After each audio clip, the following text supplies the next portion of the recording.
నమస్తే అన్న అందరికీ నమస్కారం.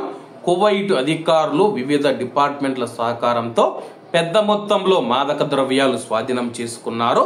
వివరాల్లోకి వెళితే కువైట్ లో మాదక ద్రవ్యాల అక్రమ రవాణా మరియు అలాగే ఆ యొక్క అక్రమ రవాణాను ఎదుర్కోవడానికి కువైట్ మినిస్ట్రీ ఆఫ్ ఇంటీరియర్ లోని క్రిమినల్ సెక్యూరిటీ విభాగం, మాదక ద్రవ్యాల నియంత్రణ విభాగం అధికారులు జరిపిన తనిఖీలలో 4 బేదులను అధికారులు అరెస్టు చేయడం జరిగింది.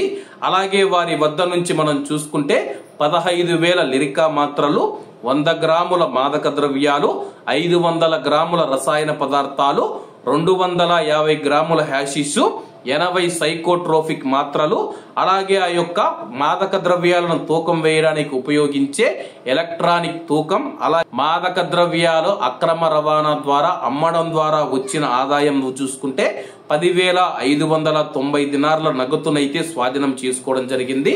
స్వాధీనం చేసుకున్న తర్వాత చట్టపరమైన చర్యల కోసం స్వాధీనం చేసుకున్న డబ్బు, మాదక ద్రవ్యాలు 4 బేదూన్ వ్యక్తులు ఎవరైతే ఉన్నారో వాళ్ళను సంబంధిత అధికారులకు రెఫర్ చేశామని చెప్పి కువైట్ దేశవ్యాప్తంగా తనిఖీలు జరుగుతూ ఉన్నాయి. ముఖ్యంగా మాదక ద్రవ్యాల కేసులను కువైట్ ప్రభుత్వం చాలా సీరియస్ గా తీసుకుంటూ ఉంది.